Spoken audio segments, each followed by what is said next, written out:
Okay, so let's talk about the lab tests that we need to identify how well the kidneys are working.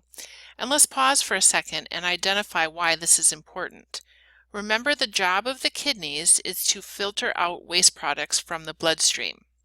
If the kidneys aren't functioning properly, they are not going to filter waste. So basically, if we give the patient contrast and their kidneys aren't working properly, the contrast will never be excreted from the bloodstream. And you can imagine the damage this may cause to their organs, etc. So it's important to identify how well they're functioning, the kidneys are functioning, before and after contrast administration in certain patients. So again, the labs we look for are BUN, creatinine, and GFR. BUN stands for blood urea nitrogen, and GFR stands for glomerular filtration rate. And I've indicated here for you the normal ranges for the average adult. So for example, if your patient's creatinine level is 2.5, that is outside the normal range, and it would not be safe to give that patient contrast.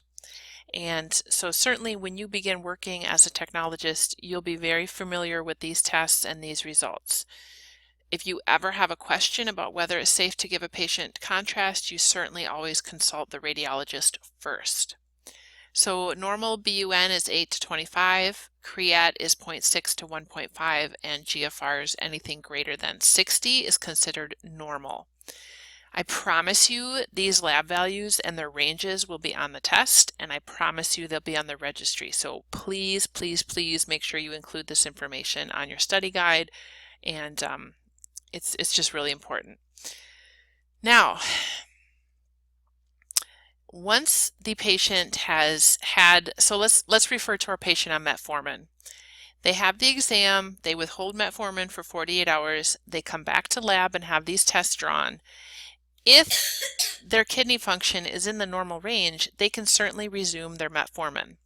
But there are some patients who need to have their renal function tested before we can even give them contrast. And so I've given you some examples here of the patients who may need lab work before we can give them contrast. And this is very dependent on facility and guidelines and protocols. So this may look different at Sacred Heart than it does at Mayo. Typically speaking, patients over 50, patients who are diabetic, and patients with certain underlying medical conditions. They are at a greater risk for having poor renal function. So we need to test their renal function by having the labs drawn before we can give them contrast. And as a technologist, it's your responsibility to verify that the patient had the lab work prior, if needed, if they fall into this category, and that the results fall within the normal ranges before you give them contrast. Okay, so this is in addition to our patients who are maybe on metformin. Now, I've given you here, I've included a couple examples of department protocols just for your reference. So this is from the University of California at San Francisco, their Department of Radiology. And they explain here that you can search in the patient's electronic medical record for creat and GFR within the past 6 weeks for outpatients and the past 7 days for inpatients.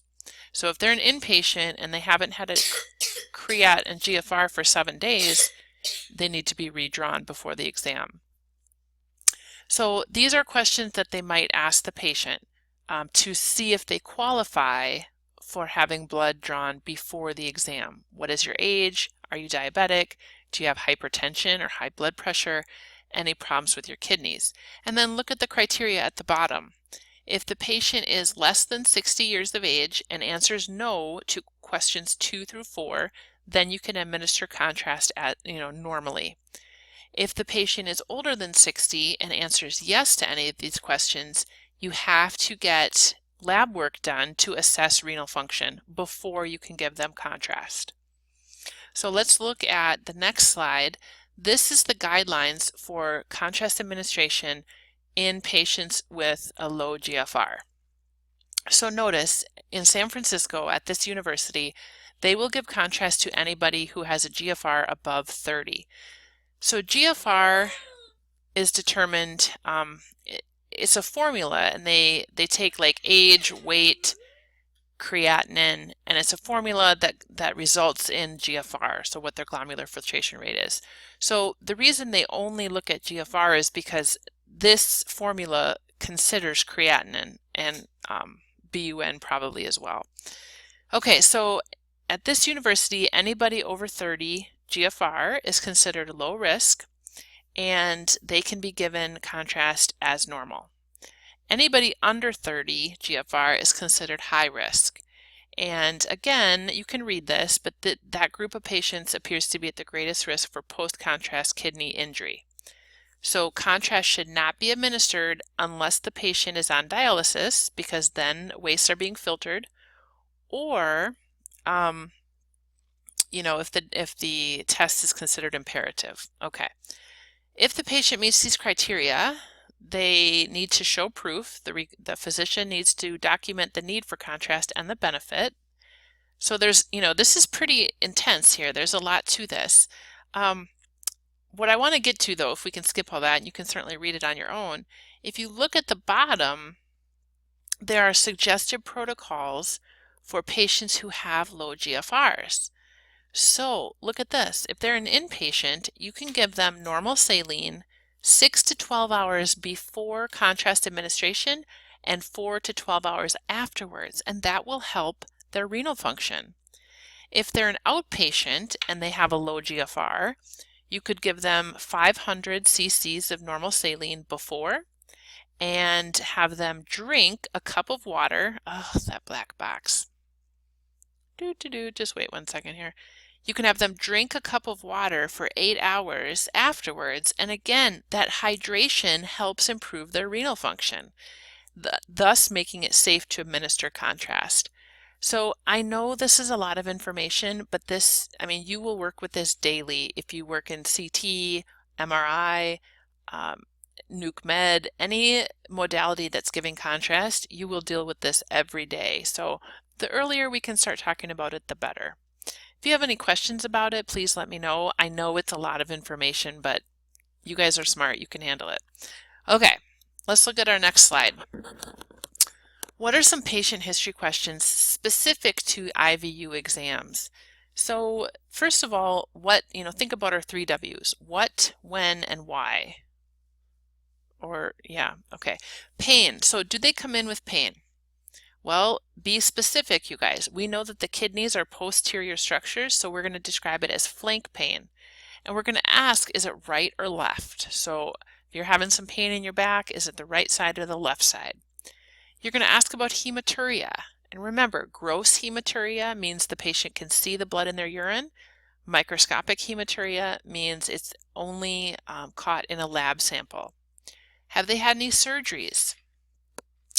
Do you guys remember the term nephrectomy? That means they've had a kidney removed. If they've had a kidney removed, that's a pretty big deal because number one, now the radiologist isn't going to be wondering where's that kidney. But number two, and more importantly, why did they have a kidney removed? A lot of times it's because they had cancer in that kidney. That's really important information because cancer can metastasize. Renal cancer, the first place it generally travels is the bladder, but it also there's a likelihood it could go to the lungs as well. So now the radiologist has more information and can, really study that exam for metastasis. So making sure that you're indicating any surgeries is important. Maybe the patient has chronic urinary tract infections. Maybe they have kidney stones. So any information you can gather and include for the radiologist is going to be helpful. Okay, other considerations. These are really important, and I learned these firsthand when we got a state inspection. Always keep the bottle of contrast on the counter in the room until the patient has left. Don't throw it in a recycling bin with 10 other, jars of contrast. If that patient has a reaction, you are going to need to document the lot number of the contrast, the specific date of expiration, etc. So always keep the bottle of contrast on the countertop until the patient has left and they're not having any reactions. Also, I've been in situations where I'm busy doing an exam and my colleague will come in and, draw up the contrast for me for the next exam.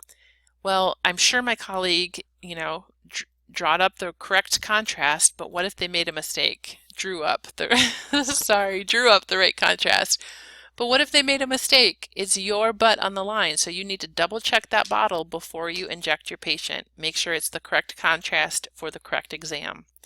Okay, also, one more thing. Patients who have allergies to contrast, or iodine in particular, can still have exams depending on the severity of their allergy and the reaction.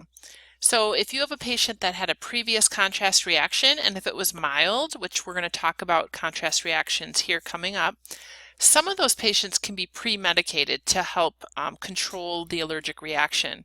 So occasionally you'll see patients that take Benadryl for 12 hours before or after their exam. And it's your job to make sure they took their Benadryl before you give them contrast. So again, just one other question that we need to follow up with our patient.